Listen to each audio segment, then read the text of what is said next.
Imagine a young man born into wealth. His father is a prosperous textile industrialist, and his childhood is surrounded by factories, looms, and the hum of machinery. Yet, in the midst of comfort, he hears something else entirely. He hears the cries of the workers who toil in the very machines that create his family's fortune. He feels the injustice deeply and begins to question the world around him. This young man chooses a path that diverges from what is expected. He observes, he critiques, and he dreams of change. This is the story of Friedrich Engels, the quiet architect of modern socialism, the thinker who gave voice to the oppressed, and the man whose partnership with Karl Marx would shape the future of political thought. Friedrich Engels was born on November 28, 1820, in the town of Barmen in Prussia, now part of modern Wuppertal in Germany. He was the eldest of 9 children in a strict Protestant household. His father owned textile factories and expected Friedrich to follow in his footsteps, but Engels was curious and restless. He attended the local gymnasium, but left before graduation at his father's insistence to begin training in business. Even as he learned the trade, Engels was drawn to ideas. He published articles under a pseudonym, critiquing society and the suffering of the poor, demonstrating both his moral outrage and his early intellectual ambition. Engels became interested in philosophy, particularly the ideas of the young Hegelians, a group of radical thinkers who believed in reason and historical progress. He saw the dialectic, the idea that history advances through conflict and resolution, as a tool to understand society and eventually to transform it. By his early 20s, Engels had rejected religion and committed himself to the rational critique of power, tradition, and property. In 1841, Engels was sent to the Prussian military as a volunteer for a year. He used this time not only to serve, but also to attend lectures in Berlin. There he met intellectuals, entered the circle of radical thinkers, and became familiar with the ideas of Karl Marx. These encounters planted the seeds of a lifelong friendship and partnership. By 1842, Engels was sent to Manchester in England to work in his father's textile firm. It was there that he confronted the harsh realities of industrial capitalism. He walked through factory districts, observed families living in overcrowded tenements, spoke with workers, and recorded the horrors of exploitation. These experiences formed the basis of his groundbreaking book, The Condition of the Working Class in England, which described the suffering caused by industrial society with vivid detail. The work was both a social critique and a call to awareness. While in England, Engels also fell in love with Mary Burns, a working-class Irish woman who helped him understand life from the perspective of those he sought to represent. Their relationship was unconventional for the time, and her influence shaped both his personal life and his understanding of the working class. Engels lived with her until her death, and later formed a long partnership with her sister, Lizzie Burns, whom he eventually married on her deathbed. In 1844, Engels published 2 articles that began to outline what he called scientific socialism. These writings combined his observations with philosophy, arguing that society and history could be understood through material conditions rather than abstract ideas alone. Shortly after, Engels met Karl Marx in Cologne. Their meeting was the beginning of one of the most important intellectual partnerships in history. Together, they would analyze capitalism, develop theory, and write works that would define generations.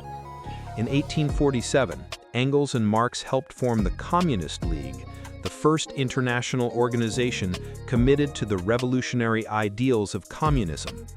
In 1848, they were commissioned to write a manifesto for the League. The Communist Manifesto was born.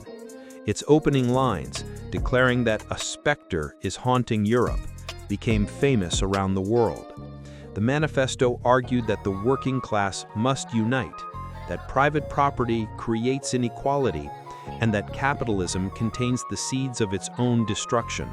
It was a radical call to action, and it left a permanent mark on history. After the revolutions of 1848 failed, Engels continued to work, both intellectually and practically. He returned to business in Manchester, but used his earnings to support revolutionary activities and to fund Marx so that Marx could devote himself fully to theory and writing. Engels proved that theory and action could coexist. He was a thinker, a writer, and a supporter of change in equal measure.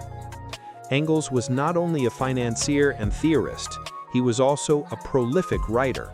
In 1878, he published Anti-Dühring, which challenged the ideas of Eugen Dühring and presented Engels' vision of socialism in a clear and comprehensive form. He later wrote The Origin of the Family, Private Property, and the State, exploring how economic relations shape society, the family, and the state. Engels argued that social structures are historically contingent, not eternal, and he linked the oppression of women to private property and inequality. After Marx's death in 1883, Engels took responsibility for editing and completing the later volumes of Das Kapital.